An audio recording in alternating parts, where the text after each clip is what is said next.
right? So maybe at the $100,000 level, $200,000 level, it's much easier to, you know, buy a home and not rely on a broker. But at the very high end, they really do value. Now, Marianne, you're in LA, but you're on the development side of things. How is tech playing a role on the development side in LA? I would say social media and Instagram. We're getting a lot of people contacting us through that and through our website. Okay. But just as Jenny and Dolly said, the older people don't really do those searches, so they're coming in from signage on the property and they'll walk in, but they want you to hold their hand through the entire process. And it's about building the trust and delivering what you're promising that you are. There you go. And given the coronavirus, holding hands is very tough. Now, Richard, you kind of set yourself up because you said you have no filter. So I expect an answer with no filter. All right, so here's what I think. I think so much of it is bullshit. I think that our business will always be a people business. People want to react with people. They want to become comfortable. They want to be familiar. And the first thing you have to do, you asked my opinion, so I'm telling you, is to build up trust. And if you establish that trust with your client, your buyer or seller, you're going to make the deal. And the last thing I'll say is, how do you establish that trust? It's to get them to like you first. Fuck the property. It's if they like you, they're going to trust you, and they're going to work with you. That's it, and that's the name of our game. You got to get them to work with you. And if I could add to that, Please. information is wonderful, Zillow and Realtors, but it's the knowledge of the brokers that's the way to sell the property. And by the way, you said, Richard, you said they have to like you and trust you. They like you by spending time with them, face-to-face, belly-to-belly, palm-to-palm. Yeah, I mean, the first thing I do when I meet someone, whether it's buyer or seller, I try to find a commonality between myself and them. Whether it's their kids go to the same schools that my kids went to, or whether we have the same cars or the same interests or the same hobbies. And just, I personally don't start off like a bull in a china shop. I get them to like me first because socially and personally, if they like you, like I said, they're going to work with you and they're going to trust you. So I never start off a pitch with facts. Okay. And they trust you by knowing your market, as you said. Cody, 10 million and up. That's a big number. It doesn't matter where you are in the country. So 10 million and up, what's going on with tech in that segment of the market? I think information is really important in how you deliver value back to our clients, especially because the 10 million up market is very nuanced. It's the most non-commoditized portion of the business. So every property is different, and the psychology around selling property like that is an extremely nuanced process. So I think it's a little more safeguarded against tech, and I think the pervasive thought that tech is really going to change the business. So, we have a little bit more of a bunker, but I think more importantly, the public is starting to scrutinize the value that brokers are able to provide. And I think that's the bigger consequence of this whole tech push into real estate. There's so many companies coming out of the woodwork that are trying to foil traditional brokerage business models. I'm one of them. So I think that there's a lot of ways to look at providing value to a client. So if tech is the hot buzz right now and changing the industry is really what's on people's minds, agents need to be able to really provide succinct, incredible value to their customers. Of course, they need to like you and they need to connect with you, but I think there's also now a embedded skepticism on brokerage in general. And ultimately, they may default back to using a broker because they realize it's probably the smartest way to go. But you have to be able to, in that process of connection or giving value in an interaction or a negotiation or just showing someone the market, you really need to be able to provide a counter argument to how tech is more efficient. And the personal connection is also important. But again, I think it's all about providing value to the process and to the consumer. Now, go ahead. A lot of times too, right, consumers will come to us and say, well, this home sold for this home sold for this, so this is what this is worth. And really it's our jobs to provide a background and much more information than what you can find online, right? Like this developer is much better than this developer, or this developer, does X, Y, and Z versus the other, or this has more amenities.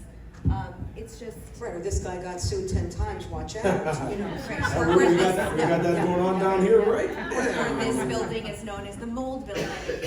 You know, there's so many things that we can, knowledge-wise, that we can provide that, you know, makes it worth it to use us. Olivia, you were shaking your head as Cody was speaking, in agreement, so what's your No, take? I'm in the middle of the Silicon Valley, Yeah? tech center, that's my market. I have 9 offices in Silicon Valley.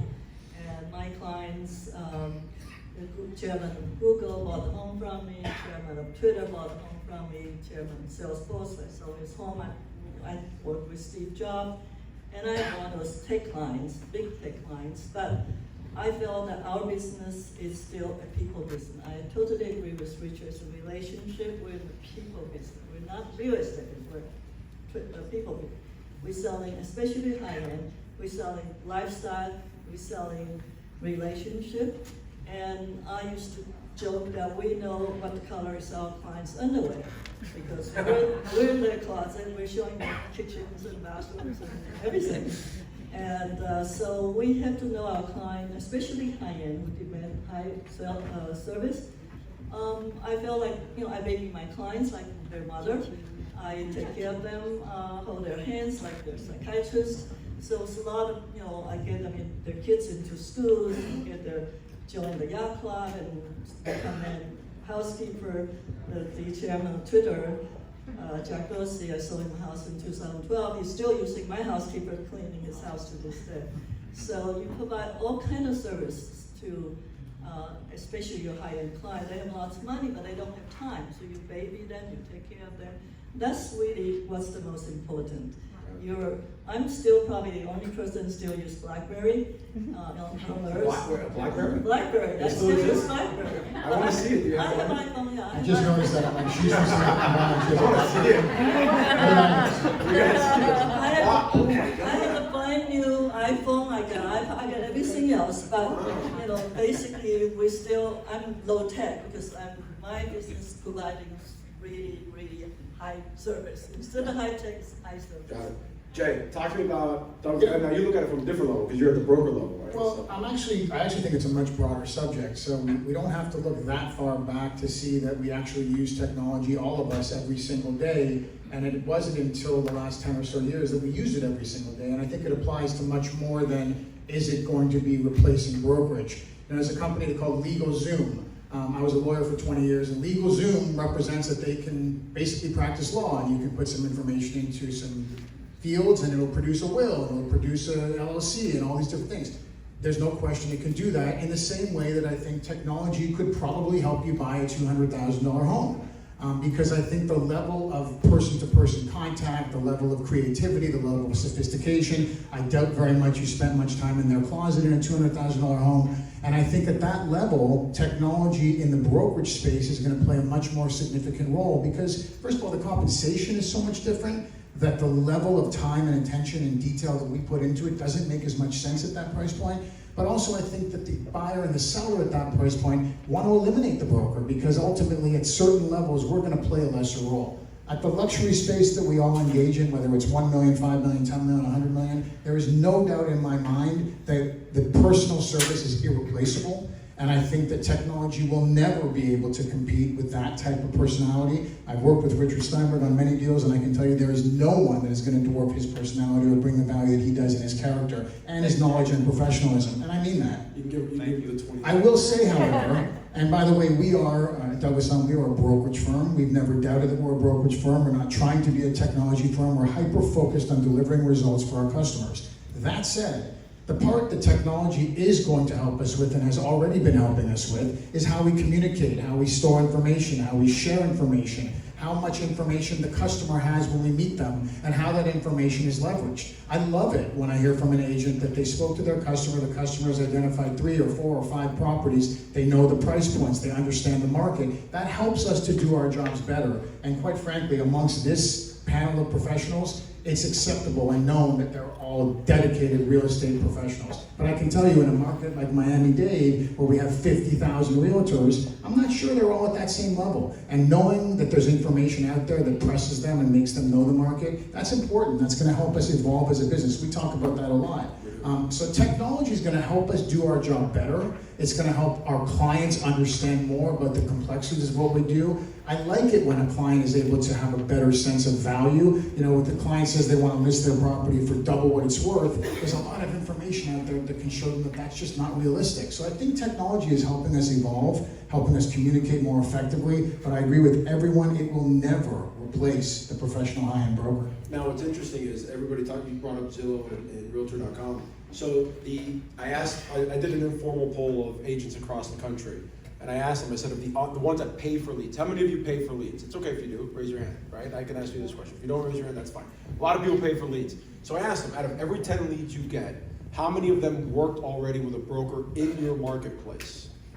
And the average was 8 to 9.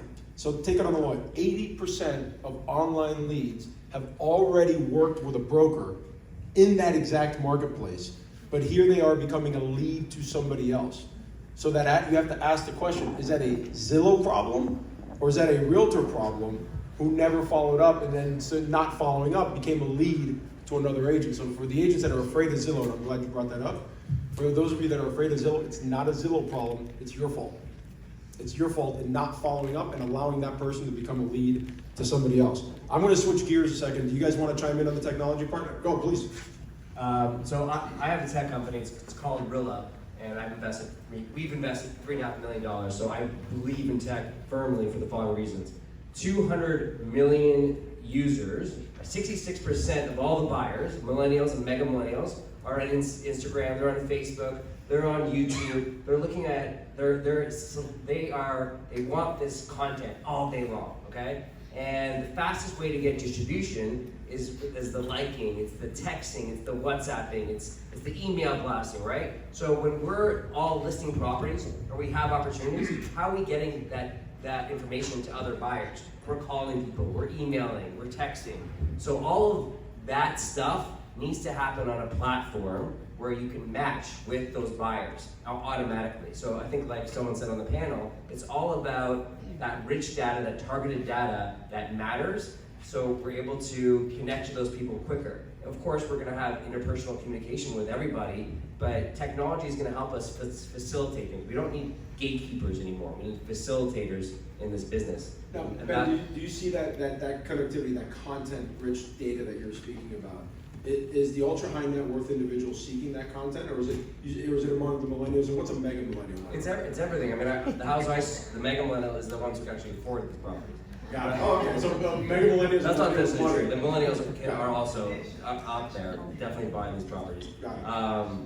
But it's just important to acknowledge tech. In fact, it's not going to take away our business. But at the end of the day, what we're doing at Rilla, it's like Instagram on the surface. But then if you want to make matches, you can make suggestions, and then it automatically matches buyers and sellers together automatically. And I think the fact is that we're talking so much offline, and there's a big disconnect between being offline and then connecting online, because that's how we're talking all day long. You know, it's a great point. In the ultra luxury market, and this is, you guys raise your hand, say whatever you want. Would you say, are you dealing more with the actual buyer directly, or a representative of the buyer or the seller when you get to that ultra high net worth part? Representative Direct. seller. Directly. So who says direct? Okay, so then everybody else is the representative. You know, I just want to, I would say that there's the upper level of real estate that we all work in, and I've known Dolly for 25, 30 years, Cody, I know, we all are friends, we like each other, we communicate, we exchange information, but at the end of the day, I believe that every seller thinks they sell their property for too little, every buyer thinks they pay too much, and in the upper level, they know sometimes that they're overpaying, but they don't give a shit. Because it's a discretionary purchase at the end of the day in the luxury market. They buy it because they want it. And the money means less to them, and I couldn't agree more with Jay, he's 100% right.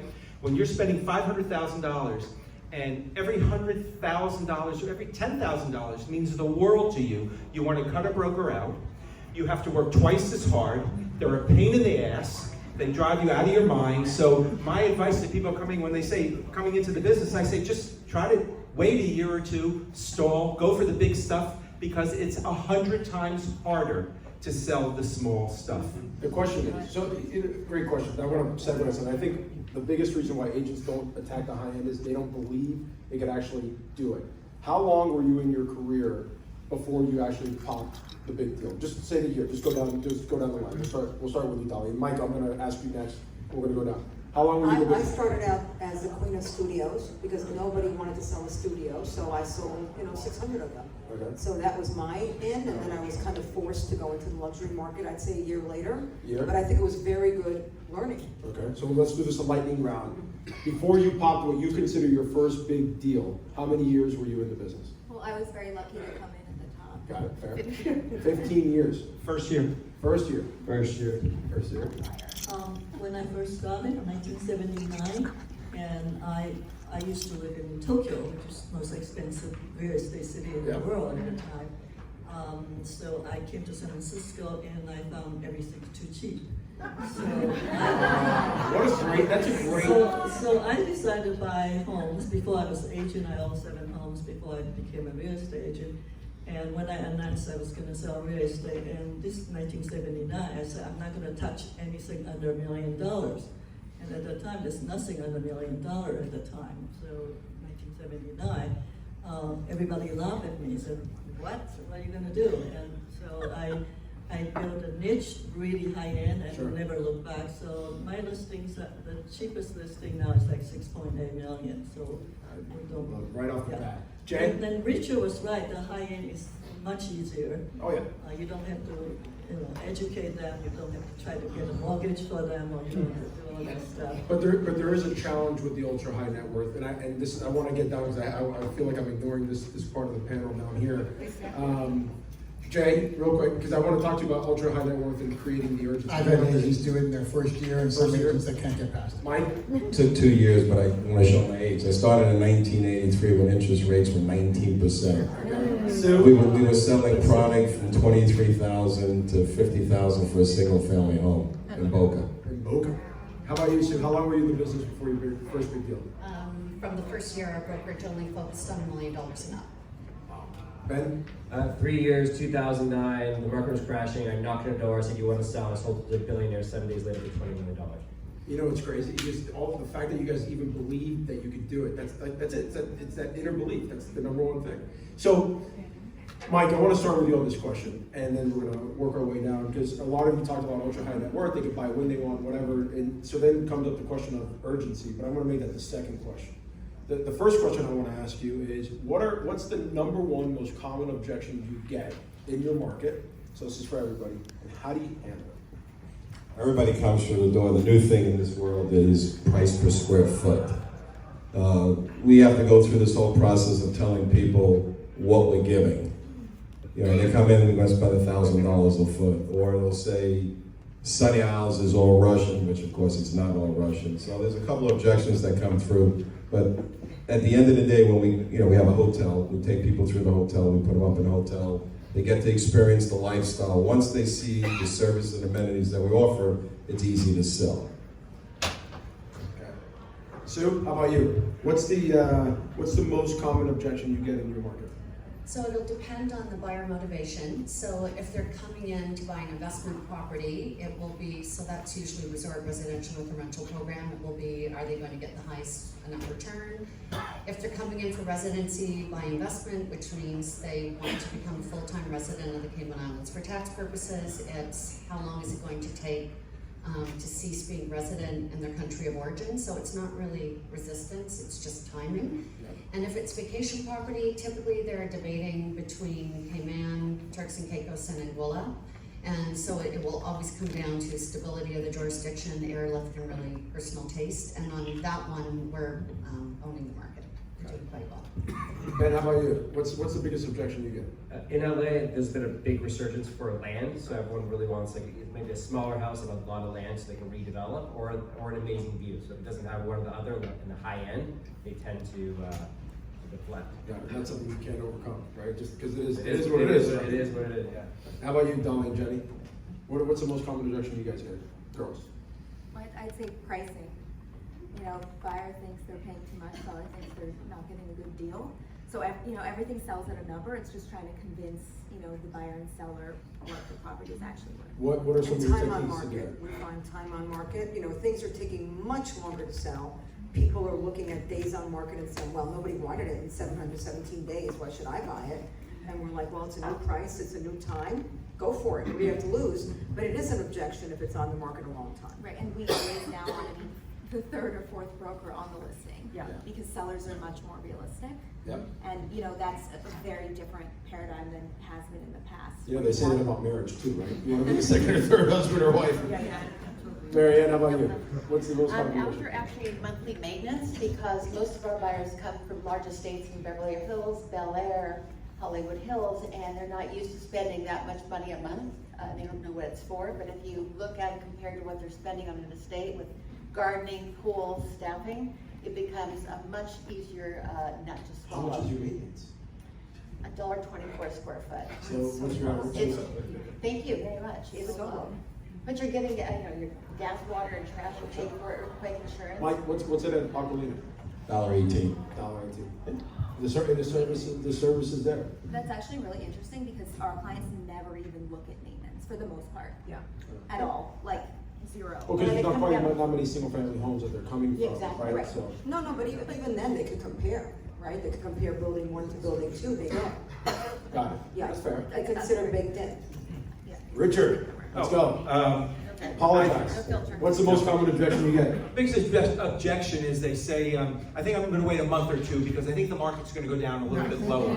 Or the seller says, I think I'm gonna wait a little bit because I think the market's gonna go up. Who's heard that here in this room? I'm sure none of you have heard that. Everybody are looking at you saying, what do you do to overcome that? So here's what I say to them. I tell them to get a life. I tell them to get a life because I tell them that you're never going to hit the exact bottom and you can never anticipate the exact top. If you need the money, you got to sell. What's the difference if you're off 2 or 3%? And I say that to buyers and sellers. And usually, it's all in the delivery. I mean, you have great brokers up here. You have to be able to say in confidence anything. Anything you say as a broker, you have to believe what you say. Dolly will attest, you guys will attest, when you're selling an $80 million townhouse, you have to believe that it's a good deal. I want you to understand something, because what you guys have shared on this panel, it's a lot deeper. I hope you're paying attention, because one is, you guys mentioned it, to be successful, you've got to believe that you can do it, right? If you have a business plan, you don't believe in, what's the point of even having a business plan? You've got to believe you can do it. And you got to actually believe in what you're doing. Like, you got to believe in what you're pitching. Believe in yourself. Believe in what you're pitching. Guys, that's 90% of real estate. The 10% just happens to be the widget, which is a condo or a property. Got to have that inner belief, man, that this is. Listen, I want to tell I had a lot you of fun this morning. I'm having more fun right now. As much as I believe that, if you go across this crowd from the hundreds of millions of dollars they sold in 2019, I still think the amount of discipline, experience, and professionalism you need to sell a $10+ million property is important. I think you need to have the experience, and if you don't, as much as you might think you can do it, I really encourage those agents to team up with somebody that has. All right, so let me ask you this question then, because this is one of my questions that I wrote post prep. What are the skills, and I'm going to skip the urgency question, I'm going to come back to it, Jay. What are the skills you think these agents have in order to sell these top properties? I think the ability to engage in a negotiation with a very sophisticated, high-end, wealthy client, buyer or seller, is not just something that happens. I think it takes experience. I think you need to learn how to negotiate contracts back and forth. I think you have to learn how to showcase a property. Taking someone through a home on your first showing versus taking someone through a home after having been a professional for 10 years is night and day. Understanding the quality of the finishes, the fixtures, the AV systems, the community, the market, every element about it, it's professionalism. And I think you can see it in every element of our society. Walking into an uber high-end jewelry store versus walking into the place that sells fake diamonds in the mall, you're gonna experience a difference. That person's gonna be able to talk to you about the quality of the product in a way that the person selling the fake product may not. And I think that these professionals all know how to do that, and I think that's why they've been as successful as they have. So I think you need to understand the product, you need to have the confidence and the expertise to be able to push back when your client says, I'm not taking the offer, I'm not willing to go up to that particular price point. And that's not only experience, it's also finesse. Okay, I agree. Mary, I know Cody wants to jump in too. I see him. I think that when you're selling new construction, that you have to believe in the product, you know it inside and out, better than anybody else. And it's your job then to educate the broker bringing in that customer. Got it. Because if they see doubt in your mind, the broker broker can turn it around and you can lose the sale. So it's really up to you to bring them together. Oftentimes when a client comes in, they don't know what they want. They say a 2-bedroom, 2-bath. I can get them to buy a 3-bedroom because they didn't know they needed it, but you have to know how they want to live in the home. Got it. And then they start to change their mind, and the broker now is completely And how do aghast. you do that? By asking lots of? Lots of questions. You listen. You know everything about them by the time you even walk them through their furnished dwelling.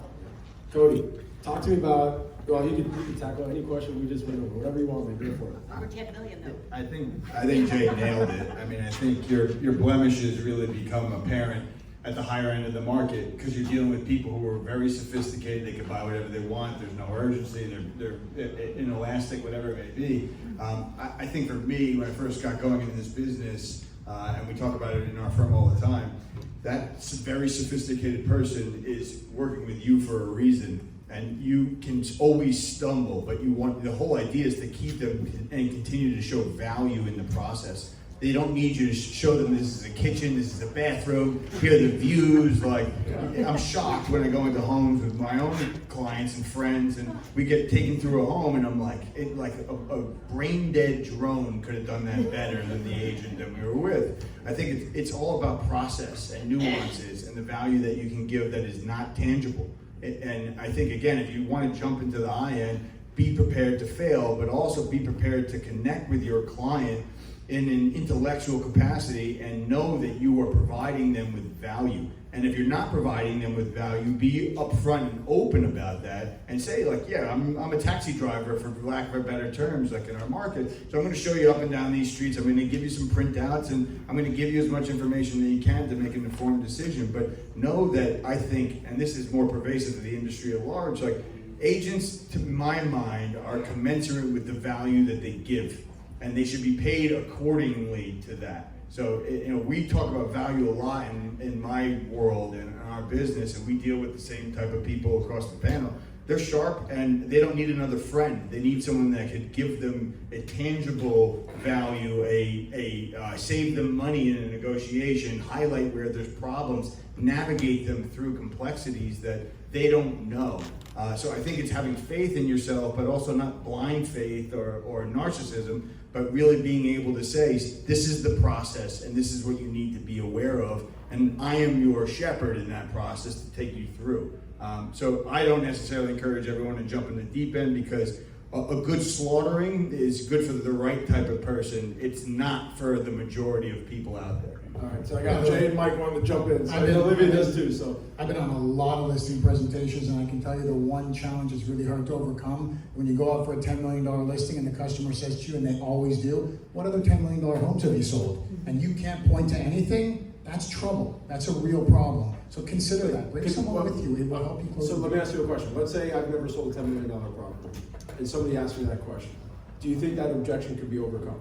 If you've sold 5s and 6s and 7s, if the last thing that you sold was a $799,000 condo, I'd be hard pressed to hire you. I agree. But foam at the mouth, like talk about the value that you can give. Like here's what I'm doing that's different. Like what are your core differentiators? Like how can you give them more of you than another agent could? So I deal with other $10 million agents, and we all dealt with them, and they're terrible. Like, but they've been in the market for 30 years, and so fish are just swimming upstream. So if I was selling my personal real estate. Now, I do want to tell you guys, if there's a book, I don't know if you guys read or not, I'm not a big reader, I do audiobooks. If there's ever a book you can read Never Split the Difference. Yeah, it's great. By a guy named Chris Voss. He was the lead international hostage negotiator for the FBI, who's now retired, and he wrote a book called Never Split the Difference. This book has changed.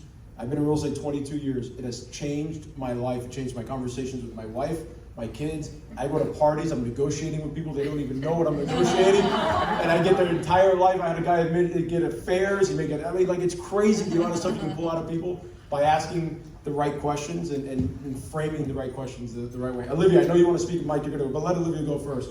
Objections, what's going on? Yeah, first thing, like Richard said, very luxury buyers, they have other homes, so they don't need to buy. So they say, oh, we love the home, but we're just gonna wait.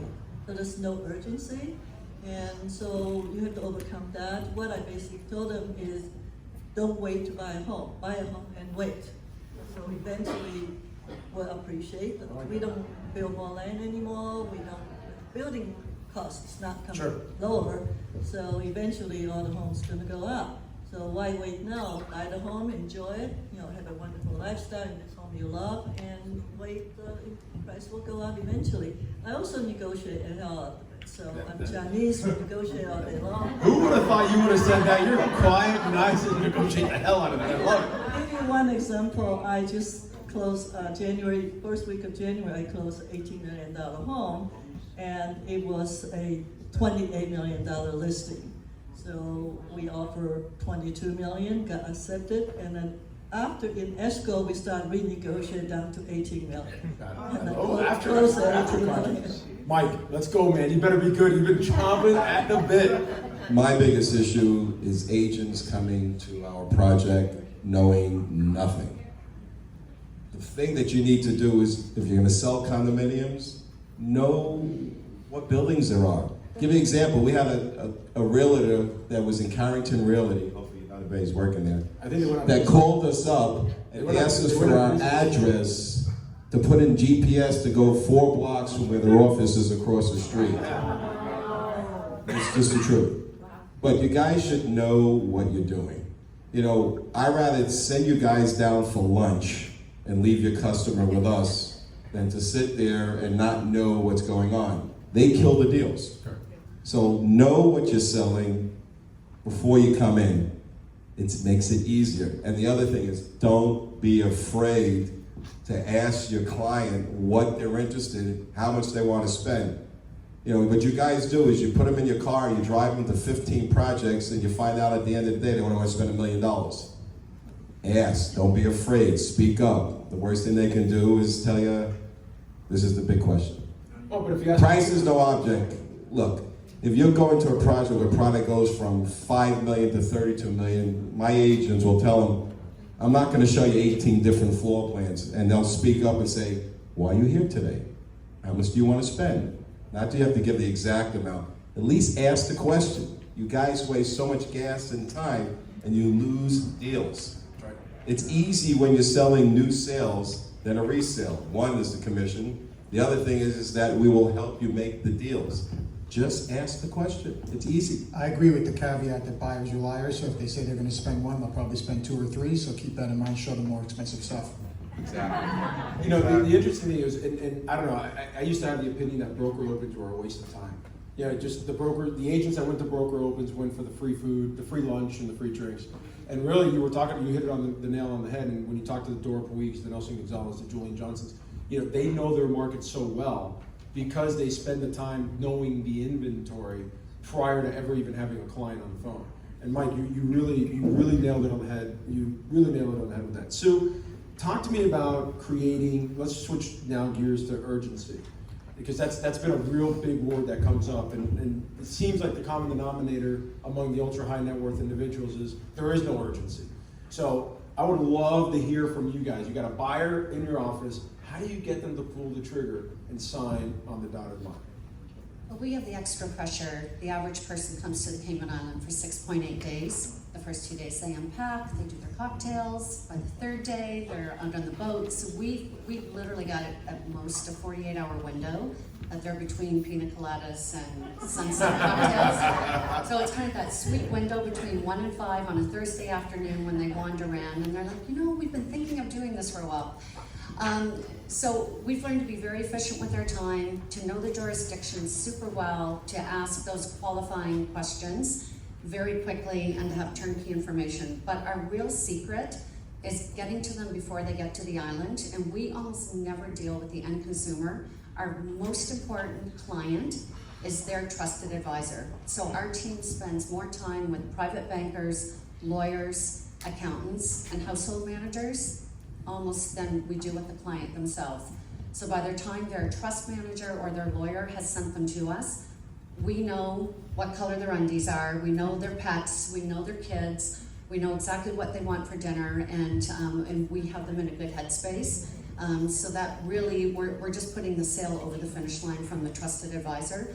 The big challenge really for our team right now is training them how to be conversant and comfortable with talking lawyer talk or accountant talk. So for instance, last week I sent our entire team to the Society of Tax and Estate Planners so that they're at least conversant on things. What is a family office? What is offshore tax planning requirements?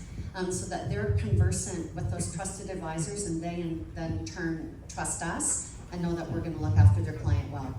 How about you, Ben? I mean, it's not like everybody buys $100 million property every day. So how do you create that Well, urgency? like I said in the beginning, we came off of really an aspirational, time, 2017, 18. So it's difficult to pressure someone into, oh, there's another buyer waiting in the wings. Yeah. So you have to navigate the nuances of that, playing those cards. I don't want to spell out right in front of everybody here, but you could, it's difficult. What's but- holding you back from sharing it? Yeah, By the way, I'll spell it out. Patience, perseverance, and taking the time to stay focused on them. If every single person on this panel thinks that it's taking more time and there's a lack of urgency, it's not about a skill set. It's about following through and staying connected to the buyer. Every single one of our projects across the state of Florida, we're seeing a 60 to 90 day lag time between the first showing and signing a deal.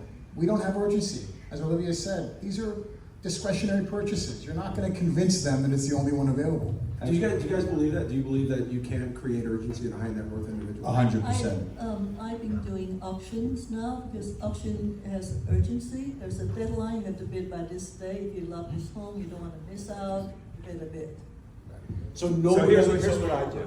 Yeah, go ahead. Before you go, hold on. So I just want to confirm, outside of Richard, nobody on this panel thinks you can create urgency in a high net worth client. I think you I can. think you can situations. So talk to me. That's what I want to hear. That's what I want to. How do we create? Go ahead. So here's what I do. I've used this line for like 20 years. I say to them when they're ready to leave, after I've shown them, or maybe a second or third showing, I say to them, you need to go home and you need to think how upset you're going to be when you get a phone call tomorrow morning that the property's been sold, because you think that you have another 2 or 3 months. Now, if they're really good friends of mine, I call them. I don't say that. I call them and I say, hey, John, I got to tell you, it's been sold. And they freak out. And I say, I'm only kidding. And then I say, were you upset or were you not upset? And if they say, oh my God, you freaked me out, I said, well, then you need to buy it.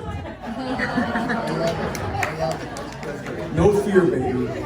No fear. All right, Cody, let's go, man. You said no, you can't. I can't. Situation. Give it to me. I'm in the business of long-term value. So I think my clients often take 2 years. Some take a lot longer. If you're talking big ticket items, they know there's no urgency until there is. And if you could prove that there is, because they've seen the market, they've gone through, they've analyzed, they've digested, they've probably lost a few different homes. So you're only credible until you're not. I hate the pressure concept. For me, I think Jay nailed it. Like, be consistent with your client, show them value, let them lose a few deals. I think that's the only way they can calibrate their thinking of like, this guy's not full of shit when he's actually sending me something. Like, the moment I feel it from anybody, I'm like, whoa, dude, like, we are not on the same wavelength. And my clients, they'll listen to me when I call them and I say, I have something I think you should pay attention to. I got to tell you something. He was really good because we were working on the same customer out in the Hamptons, and he said to me, the 2 properties that you showed them, they've just been sold. I said, wait a minute. And he was standing there, and I texted them, and I said, you just lost it. It was a $45 million property. So he's 100% right. Now they're going to be more wary and trust me more when I tell them you got to buy this. You need literally just happened. Thank you. You need 50 buyers though to be good. Like you need a pipeline that you're working. If you have 1 buyer, it's the same concept. Like, don't try and shove it down their throat. Like, they're gonna come. They value their conclusion a lot more than yours. Always. You should hear them. You should hear the customer that wants that 3,800 square foot O2 line in a building where there's only 1 left, and it does sell, and it's not lying. And then they're like, well, which ones can you combine? And when is someone going to sell? Please get me one. I really wanted it. Then you have their trust. Now they're thinking they've got to make a move, and trust me, the next one that comes available, you make that phone call, they pull the trigger immediately. Cody, there was gold that you just dropped.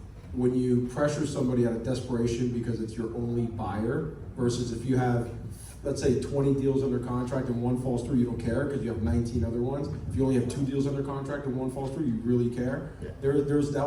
I do 80-20 rule, and it's not 80 of them are going to close, it's 20 of them are going to close. So I'm constantly working on my 80. And we're constantly adding more to the pipe and thinking about ways to connect. So like Ben was saying, I don't do that because I'm a little antisocial. I don't walk up to people and see like, hey, you have anything for me to buy or sell? But like, I think it's constantly working referrals. It's asking your clients like, hey, I did a good job for you. Like, do you have anybody in your network that I could do the same type of service for? And using time allocation wisely. But like, when I'm serious, I'm serious, and there's a reason why I'm connecting with you. Like, I'm giving you the facts. I'm not saying that. I never say to my clients, you need to buy this. Like, to me, again, like I give them everything I possibly can for them to make their own decision that they need to buy this. There you go.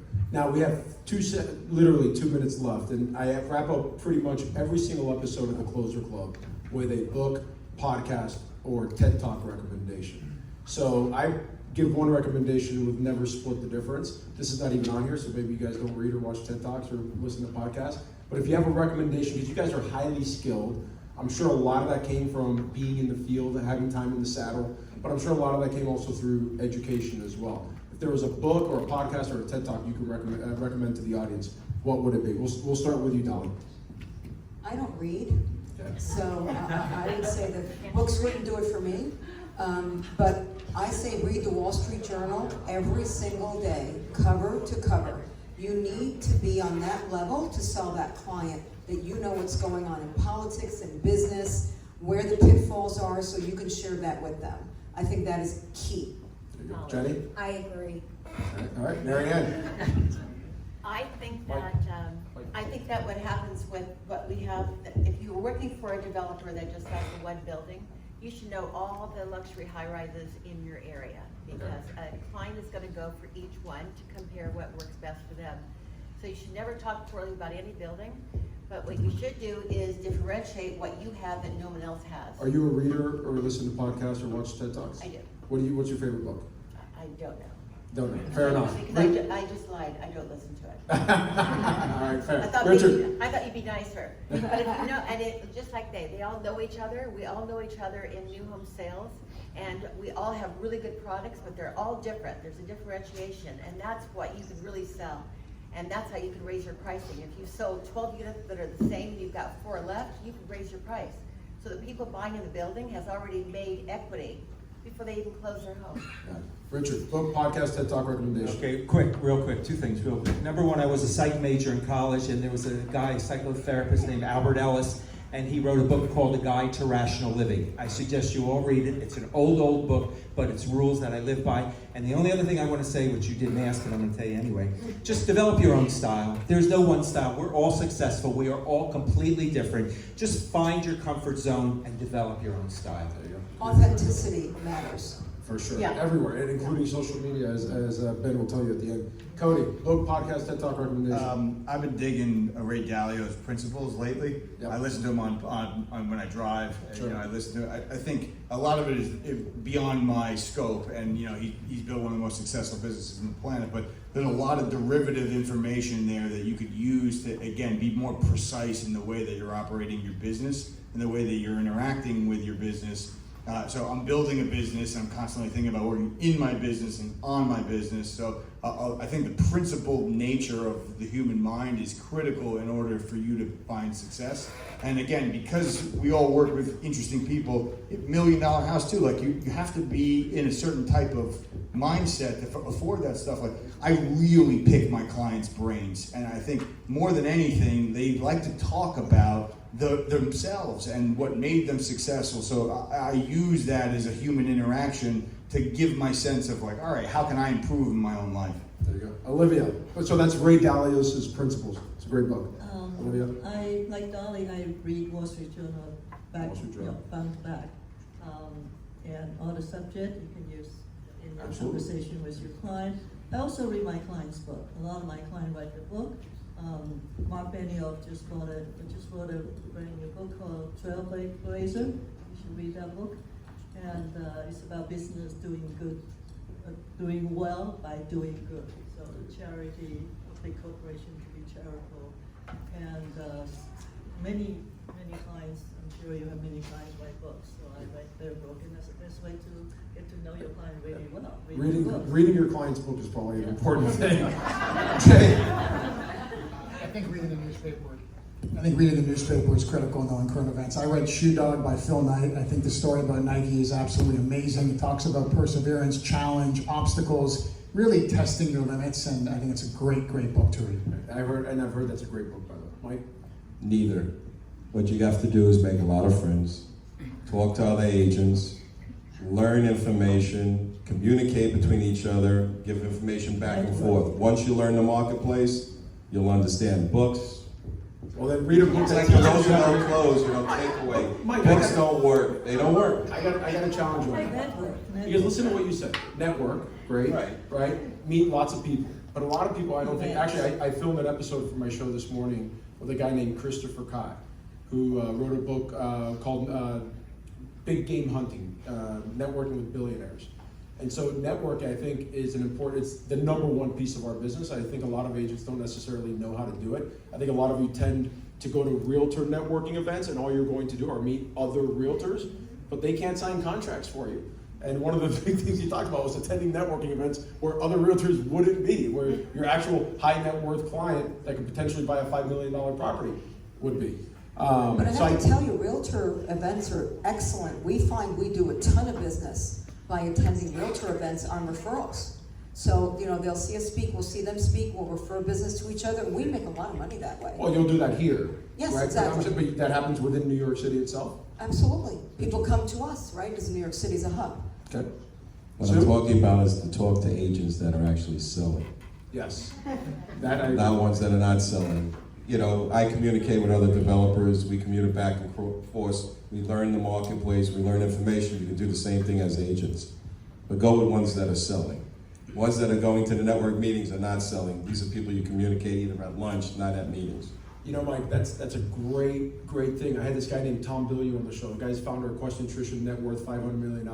And I asked him, actually it was in LA, and I asked him, I go, who do you take advice from? Or, how do you handle who you take advice from? He goes, if the person I'm taking advice from hasn't done what I want to do at least 3 times over, I don't take advice from them.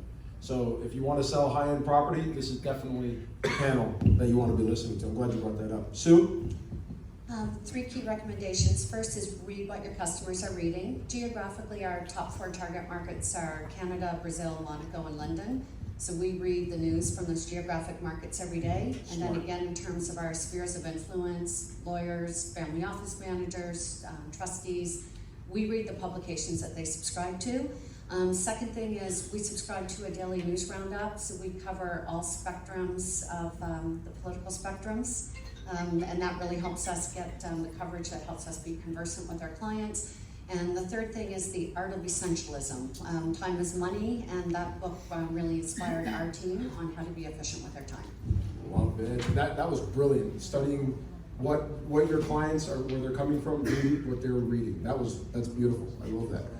Last but not least, to wrap it up, no pressure, Ben. No problem. Reading is very important. I've been going to Stanford and seeing what all those billionaires to be are reading. That's important. I'm reading a really important book right now called Factfulness, and I can ask everyone in the audience this question. The majority of the population, do you think they live in high income, medium, or low? Put up your hand if you think it's high income.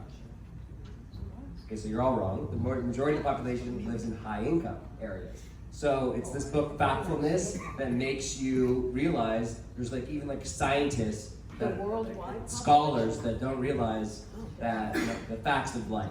So when you're talking to people, you're having interpersonal communications with potential sellers and buyers. It's all about that relationship and being interesting, right? And asking questions and listening to them and answering back. So if you want to be cool and you want to be interesting, don't just talk about real estate all the time. Make a connection, talk about books and things that facts of life. So Factfulness is really cool. Ben, thank you very much. Guys, this was an awesome panel. A lot of fun. Thank you so much. Alex, you're a great moderator.